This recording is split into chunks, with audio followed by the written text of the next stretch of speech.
Tell us, what does this day mean to the Jack Jumpers? Oh, look, it's something they've been striving for since day one. I mean, we've talked about having a high-performance team and we need a high-performance centre, and the coach and the team and the players and everyone's done such a remarkable job to get the Jack Jumpers where they have without a high-performance centre, let's be fair. But probably the primary thing I want to do also today is thank the Kingborough Council and the Mayor Paula Reet. The support we've had from them and also state growth has been amazing, but to Paula and her team, just a massive thank you. I mean, they've housed us down here at Kingston for a long time, and she's been very supportive of getting us a high performance centre, and without you, Paula, I don't reckon we could have done this. So to you and your council, a massive thanks. But again, to my Jack Jumper staff, led by Christine, Darren and the whole team and the players, what a remarkable job they've done to get this club where they have. As I said, going from not being Rita's second string sort of centre we've had to train out of, cold, no heating, etc., to now get a high performance centre is going to be a remarkable thing for our whole team, our whole club, and we're really excited about it. Does it take you guys to another level? Obviously, it might help attracting sort of more players and that sort of thing as well to the state. Oh, 100%. When you're trying to compete in one of the best leagues in the world and you're trying to get players to come down to you and play for your side, you need to have the best facilities, you need to have the best coaches, you need to have the best high performance. And by getting this centre, it puts us back to where every other club is going to be at. So, to get where we have to this point, with the facilities and stuff we've had, has been remarkable. To get a high performance centre in 12 months is going to be unbelievable and just helps us on the journey of being the best club in the NBL. And so you talked about timelines, say in the next 12 months. Is there a breakdown of exactly what that's going to look like? Is it all delivered at once? Is it? Look, as I said, we hope to get it done in 12 months. It was going to be a slower journey. We had a lot of meetings with state growth to get it done as quickly as we can, because the whole aim was going to be, originally it might have been pushed back after next pre-season. So working with state growth and the council, we want to get this done as quickly as we can so that when we hit pre-season next year, we can get our players into the high performance centre and ready to hit the court for next season as well after winning the championship this year. Yeah, look, a very exciting day for the club, just echoing Steve's words. And the reason that we've got a representation of everybody here today is it's such a big day, and for us all to be able to be excited that in 12 months' time we're all going to be under one roof is certainly a great day of celebration. You've been a part of this project for quite some time now. Do you want to tell us about sort of how it started and what it's like for you to sort of see it now come to fruition? Look, I remember very clearly that 22nd of December 2 years ago I made the call to Paula when the AFL Centre was in doubt coming here as to whether she would look at us being a possibility to come here given all the constraints we'd had at the other location, and very quickly the Kingborough Council responded to that, and I think it was in a 6-month process that everybody, all stakeholders got together and we decided this was the right site to get it going, and we've had several conversations since then to bring us to today. What's it mean for the team going forward as well? Well, I've got our high performance team here, our coaches, our players, and our front office staff, of course. But I think for our basketball program, this is taking us to the next level. And as Steve said, we are striving to be the best team in the NBL, the most sought after team, the destination club in the NBL, and this plays a major factor in that. What have been some of the barriers to having the office staff in town and the team out here? Look, it's just great synergy when you're under one roof, and the barriers are the travel time that it takes between, and that we don't see each other every day. And there's no doubt that in high performance environments, it's very good when the front office and the back office and everybody come together for the bigger picture. And so while we've been able to deal with it and overcome those obstacles, it's certainly going to make a big difference moving forward. Do you expect there'll be any kind of benefits in terms of recruitment of players when you show this new facility will be on offer? 100%, yes, that's absolutely critical. Players want to play in the best facilities, they want to play in the best programs. We know we've got the best program on the court. We know we've got a fantastic high performance program led by Ryan Carroll. And this is just the next part of that, the next phase of that is to have the best facility to match it. And it's just so exciting for the club. How big is that gap between the facilities that you've had here over the last couple of years and some of the big clubs on the mainland? I mean, that gap's got to be pretty big, right? Look, those clubs are very mature and they've been able to evolve their facilities over many years. We're obviously very new, so to not be able to compete with them in our early stages is understandable. But those clubs have now evolved to be very, very big businesses and very big places in their community, as well as high performance centres, and that's exactly what we're aiming to do here, is to make it a great place of high performance while welcoming our community in. I guess we've just heard about, the timeline, but I guess costings as well. What does that sort of look like? Yeah, well, the budget was the budget, and I'm very pleased to say that we won't be seeking any more money for this project, and in fact we're working very closely with the Department of State Growth to make sure that it comes in under what has been projected. And yes, do you have an update on the WNBL, and are we any closer to joining that competition? we are very, very close to joining that competition, and I'm hoping to have something finalised this week. I'm very pleased that it enjoys bipartisan support here in Tasmania, and for me it's now just a matter of a couple more boxes to be ticked with the WNBL, and then hopefully some announcement in the next few weeks. And then I'm assuming this facility will be big enough to host both? Absolutely. This training facility is built with men and women in mind, and equal opportunity and facilities for both men and women, and I'm very, very proud of that. And so should we be awarded that licence, this will be a wonderful place for both our men and women to train. Can you just touch on the community access and what that are the doors that this facility will open? Well, one of the key things I'm going to be working on with the Kingborough Council is the community access plan, and we've already discussed what that looks like, but it's also important as part of that plan to define what community looks like. And it's not just about people wanting to play basketball on the courts, it's about people and schools wanting to come and tour what a high performance facility looks like and access our high performance team and our coaches and our front office expertise in terms of that. And so we've got a number of plans that we want to integrate into that plan, and we'll be evolving that over the next 12 months. And the Devils will just be down the road too. That'll all be the same sort of situation too with up here? Yeah, it's just amazing, and some of the great sporting precincts in Australia and the world have multi-sports working out of one location, and the sharing of IP and ideas just makes it so much easier, and there's a feeling of togetherness when that happens. So very much looking forward to the Devils becoming our neighbours down the track. How are you feeling about this future of sport in Tassie with all these sort of things going on, these high performance centres? Yeah, well, the High Performance Centre certainly plays into the future of sport in Tassie, but I've been uber excited about the future of sport in Tassie for a long, long time. We won a championship in the 23-24 season. Our BBL team have just done the same thing, and the Devils are on their way to fruition. And so with all of those things happening, who couldn't be more excited about what's going on in sport in Tasmania? Have you had any uncertainty? Just obviously we've seen backlash over the stadium, uncertainty with the election, about if you have a bigger project down the line and you're concerned there could be community backlash like that? To be honest, I'm just very excited about what we're here to do today, and it's been a long time coming for the club, and I know there's a lot going on, and there's a lot going on in the political landscape, but I would actually like this to be a celebration today for our club, the JackJumpers, for the many people that I'm surrounded by today that have worked so hard to bring this club to our community and to the people of Tasmania, and now we've got a site that we can call home, and I really want to focus on that today and really celebrate that today. Do you have an update on when we might see your last important signing announced?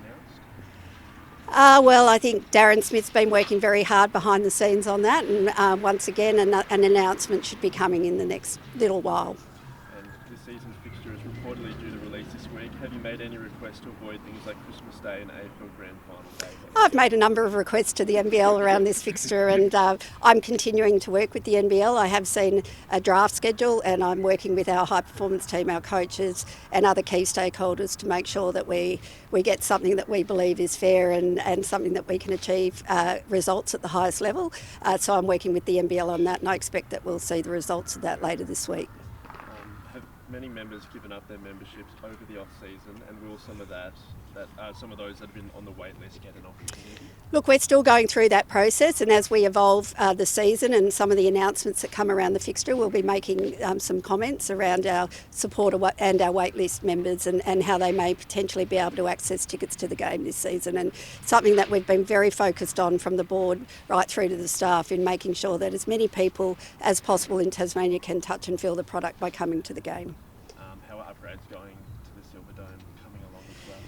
The upgrades to the Silver Dome are coming, and we're pleased about that. The focus really for us has been concentrating on making sure that this build is on time and being delivered on time, and so that is happening. I'll be meeting with Stadiums TAS in the next few weeks to get an update on how those upgrades are progressing. State as well, is there an update on a potential expansion there as well?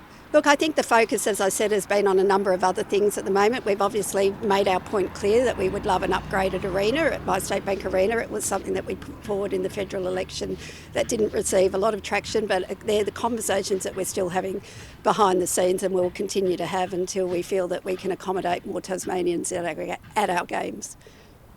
Beautiful. Paula, what does this mean to the community of Kingborough? There is so much excitement in Kingborough with the JackJumpers having their high performance centre here. And one of the things that happens when I go out into schools and I talk to children is that they keep asking about when's it going to come, when's it going to come.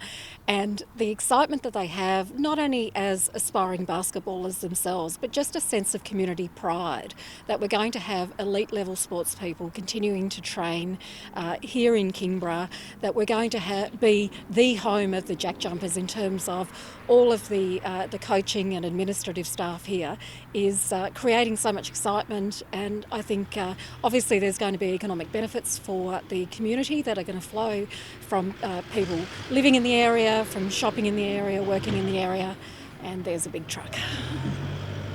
We always talk about... See, economic activity, there's a truck. We always talk about keeping Tasmanians in Tasmania. Do you feel like, you touched on it there, there's young kids building excitement. Do you think a project like this will go a long way?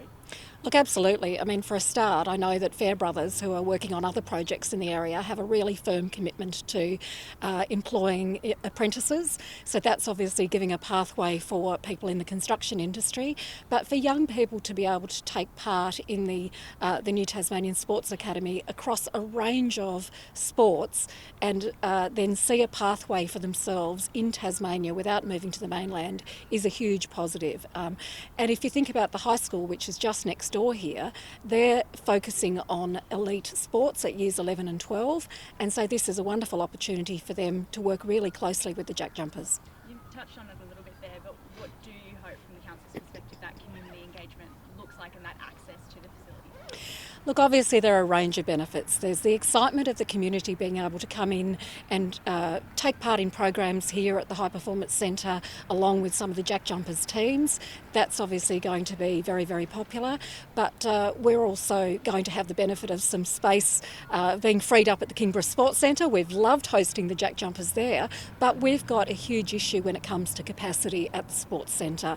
And like Christine said, with applying for upgrades, we've been applying for upgrades to expand. We could double the number of courts there. We've got 4 indoor courts at the moment. Ideally, we need 8 because we are servicing 33 different sports in this precinct, the majority of which are actually out of the Kingborough Sports Centre, and we don't have that capacity. So there will be some capacity freed up, particularly for some of the emerging sports. Like pickleball is a huge phenomenon that seems to be sweeping the state now, and there are we don't have enough courts to be able to satisfy them. So there are the direct benefits to the community and then the flow-on ones for others who use the Sports Centre precinct. We've seen cost blowouts with the Devils facility and the stadium. What makes you so confident that it won't go over 15 mil? Look, I haven't been involved in that side of it, but certainly it was, as I understand it, the tender was very competitive and allowed us to look at it coming in, if not, as Christine said, on budget, then under budget, which would be very, very exciting. We heard about a phone conversation that Christine called you a few years ago. What was that like from your perspective, and were there any doubts in your head about trying to get it here? So the 22nd of December 2 years ago was a very interesting day because that morning I received the phone call from the state government to say that we had not been successful in securing the AFL High Performance Centre. So it went from being a really horrible day to then about 4 hours later flipping on its head with this random phone call from the JackJumpers to say, would you consider having us? And it was like, is this a joke? And as it turned out, I couldn't imagine then, 2 years later we'd be standing here about to put a shovel in the ground for the JackJumpers High Performance Centre and also down the track having secured the AFL High Performance Centre. So we really feel that in Kingborough now we are positioned as the home of elite level sports and community sports in southern Tasmania. I guess maybe to begin with, tell us what this project sort of looks like for you, like sort of the timeline and that sort of a thing. Obviously setting up site today, so look excited about being on site and ready to break ground. So you'll see a bit of movement this week with excavators and site sheds, so we're excited about that. And look, overall the project's expected to be about a 12-month journey for us in construction, where this time next year hopefully we're looking at handing over a facility back to JackJumpers and state growth. How big of a team is involved in a project like this? Oh, look, a project like this, I reckon at its peak we'll have between 60 and 80 people on site. So yeah, look, we'll expect it to ramp up pretty quickly. You've got good access to the site and a nice open area to build in, so we'll be able to get works moving pretty quickly. Do you expect to have any sort of challenges along the way, or is it a pretty sort of straightforward project? Yeah, look, from our end, it's a reasonably straightforward project. There's a few unique aspects around the sports court and the sporting goods, but we're doing similar type projects at the moment. So yeah, look, we're pretty confident that from a project and delivery point of view, it should be pretty straightforward. So no issues securing any of the building materials or labour or anything like that? No, we anticipate that everything will be available in the time frame that we need it. It's a bit of a unique project. I guess you didn't touch on, there are some unique aspects to it, but for maybe like the builders and that sort of thing, is it a good project to be working on, I guess, in their development? Yeah, look, for us as a business, we definitely targeted it. We looked at it as really nice type of build. We see good training opportunities in the type of construction that it is. It represents a really nice project for us to create opportunities and pathways. So we're already looking at creating avenues for work experience, which will flow into avenues for our own apprentices and along with our subcontractors and their apprentices. A few of the boys excited about testing out the court? Yeah, definitely. We're hoping to have a couple of 2-on-2s and a few games before we hand it over. But yeah, look, a lot of our guys that are working on it are involved in local sports. They're involved in basketball. They've got kids in the programs that the JackJumpers has inspired. So look, I think they're just as excited to be giving back to a sport that their families are involved in. And I suppose for Fairbrother, it's a special opportunity to build something that's a legacy for young athletes, as you're alluding to. Yeah, that's it. It's definitely, and it's a good, rewarding project for our people to be involved in.